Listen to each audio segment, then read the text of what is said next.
If you've been coming to St. Thomas for some time here, you'll probably know me as the guy who helps organize and lead our music teams and our worship curation team. So let me just tell you now, I'm way more comfortable doing that than this. But here we are, you know, and well, it'll be great for both of us. So, you know, I do very much appreciate though two things today. My friend, I just realized I can say old friend, even though it doesn't feel like he's very old, because we realized that we've been friends since 2004, which is, you know, 20 years, yeah.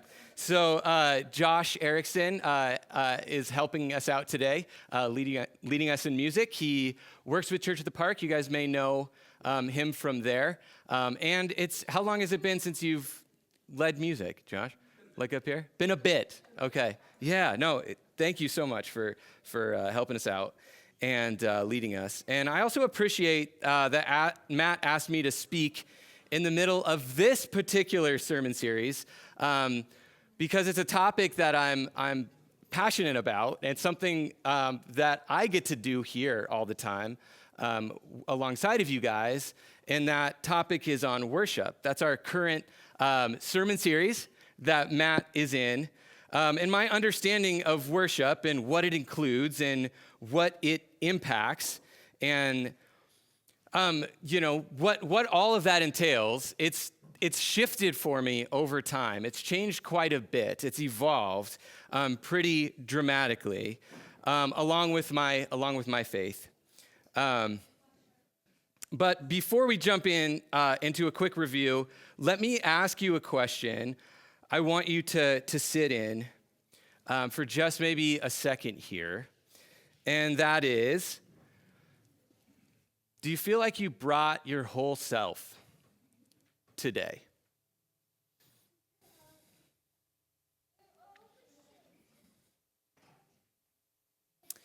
So, even though I was out of town last week, I did get the chance to watch Matt's first sermon in the series on worship. And I love that we are talking about worship in the context of the two passages that Matt kind of picked out. The first passage, and the passage that Jesus refers to in our second, in the gospel, is a part of what is known as the Shema prayer. And it's a central prayer that is a core part of Jewish liturgy. It's recited multiple times a day, at morning and at night, and it's also the climax of Yom Kippur, the holiest day in the Jewish faith, which is kind of fitting to be reading this passage right now, because Yom Kippur or the Day of Atonement, is usually celebrated in September or October. I think it's October 13th or something like that this year. So it's kind of fitting that we're focusing on these passages today. So let's read Deuteronomy 6, 4 through 5. You guys, I'm sure, have heard this many times. It says, "Hear, O Israel, the Lord is our God. The Lord is one. Love the Lord your God with all your heart and with all your soul and with all your strength." And then this reading from Mark 12, where Jesus refers to this passage again. "One of the teachers of the law came and heard them debating. Noticing that Jesus had given them a good answer, he asked him, 'Of all the commandments, which is the most important?' 'The most important one,' answered Jesus, 'is this: Hear, O Israel, the Lord our God, the Lord is one. Love your God with your heart and with all your soul and with all your mind and with all your strength. The second is this: love your neighbor as yourself. There is no commandment greater than these." And in a different one of the other gospels, Jesus says, "The law, all of the law and the prophets hang on these two commands." And again, I love that we're talking about worship in light of these passages. And maybe you notice that the word worship isn't in either one of them. Honestly, the word worship may land differently for a lot of us. If you are of the non-religious type, or if you grew up non-religious, or maybe you grew up very religious, didn't have the best experience, became non-religious for a time, and now you find yourself here today, that would be me, and maybe some of you guys. That word may seem foreign, or maybe even triggering, and some of our understandings, it may just mean that weird group karaoke thing that we do in church, you know what I mean? Because, it may mean that to some of you. But like we learned last week, we are all worshipers. Every day, all the time, all day long, in every place, we worship. Because worship is the activity and the function of the human spirit. Ultimately, we do it whether or not we even know that we're doing it. Matt pointed out the Webster's definition of worship last week: to honor or show reverence for as a divine being or supernatural power, extravagant respect or admiration for or devotion to an object of esteem. But in short, worship is our response to what we value most. It's our response to what we value most. Our lives are the response. All of it. The rhythms and the patterns, the habits that make up our days, our time, energy, and being in the world, our view of humanity, how we talk and relate to our neighbors and our families, how we engage with and move about in our communities, how we experience and care for the environment we all live in, how we regard and treat the least of these, and yes, even how we sing and what we sing about and how we move our bodies in worship. All of it, it's response, it's worship. More than what we say or our values are, these ways of being, these responses, our worship, of our worship, reveal what it is that holds ultimate values for us. And the truth is, if we take a deep look at our lives, we may find some incongruency. These incongruencies may reveal that we have competing values, that the Lord our God is maybe not, in fact, one, or at least in all of the areas of our lives. Or maybe they reveal that our own sense of self, our own oneness, is fragmented. Maybe there are pieces of us that aren't yet integrated and therefore left out in our worship and way of being in the world. When I grew up, I remember hearing, leave your sorrows and your worries at the door and come in and make a joyful noise to the Lord, I remember hearing, we sang that song, I'm trading my sorrows. Do you guys remember that one?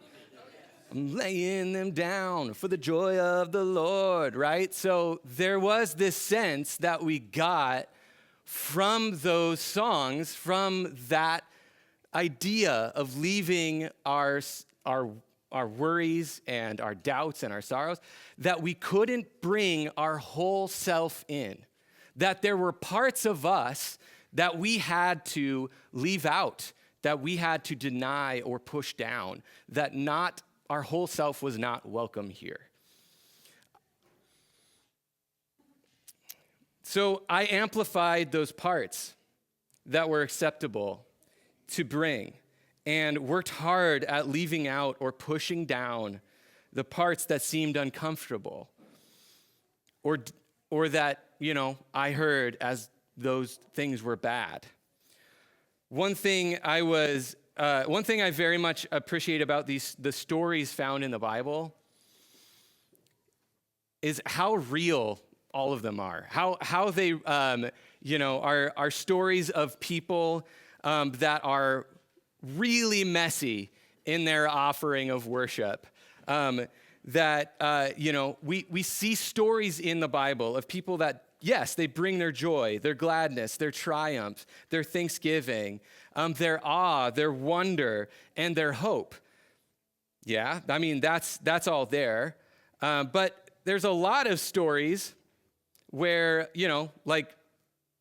where that's not necessarily all that's brought in. The longest book in the Bible is filled with songs of lament and sorrow. There are so many stories of people who had all sorts of physical pain and chronic illness and mental illness. They probably didn't call it back then. They didn't really know what that was then, but mental illness, and weakness that brought all that stuff anyway.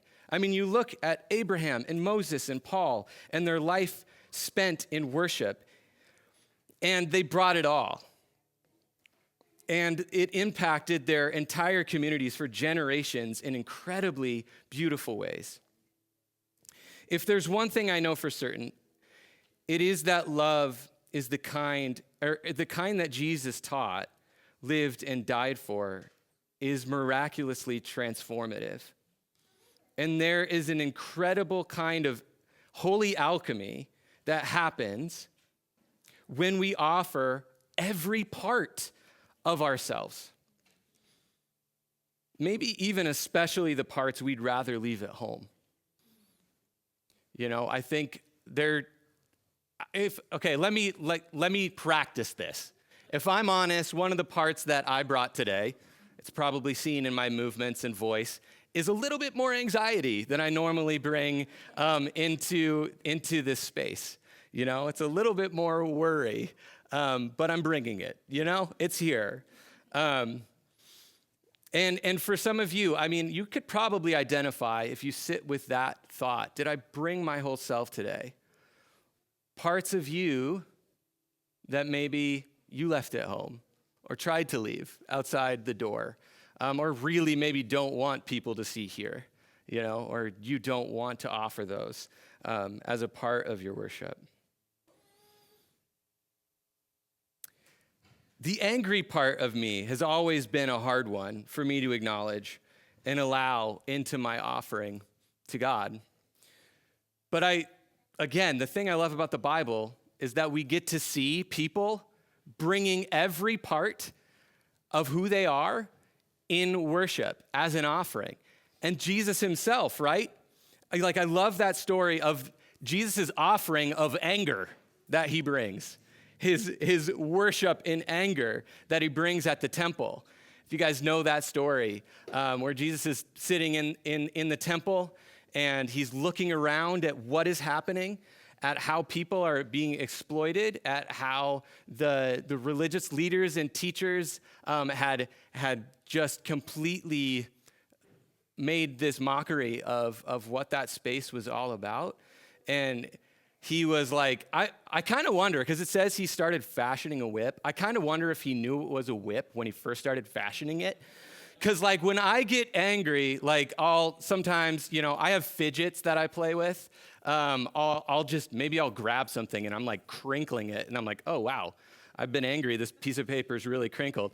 And Jesus was just sitting there, braiding this thing together. And he's like, oh, this is a whip. And then he just starts driving these money collectors out of the temple. And I think that really is where we see if what we are bringing is in fact an offering of worship, is we see it in the impact.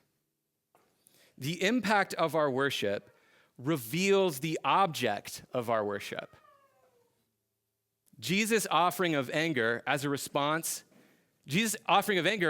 a response of love, a movement of love in his life, and his true and authentic version and self right then was anger, and he offered it, and it made the world a better place because he offered his anger, and God used his anger to make the world a better place. And that may be a difficult thing for us to sit in, but if our anger results in a better world, if our anger results in a world that looks more like the kingdom of God that Jesus talked about, that's how we know we have offered it in worship and God has used it. If we are bringing our whole selves, the shame that maybe we've been hiding, the pieces of the fear of what others may think, and we offer those openly, and the impact is a more beautiful world, or a more beautiful sense of ourselves.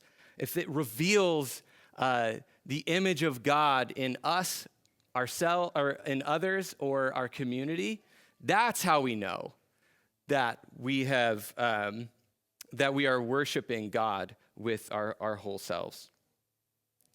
This Shema prayer that Jesus quotes from in the Gospel of Mark, as summing up the entirety of the law and the prophets, serves as sort of a meditative reminder to bring our whole integrated selves into worship. Because, they practice it twice a day. And if I'm saying twice a day, the Lord, my Lord, is one, I'm going to love the Lord with all my heart, soul, mind, and strength. That gets into us, right? And the things that we say, the things that we meditate on, become the practices that we do, those rhythms that we make a part of our lives. Coming in courage on Sunday morning and every day with our whole self, bringing all of it in an offering of worship to God. That is what this prayer reminds us of today, or at least reminds me of today. So take a second to check in with yourself again this morning.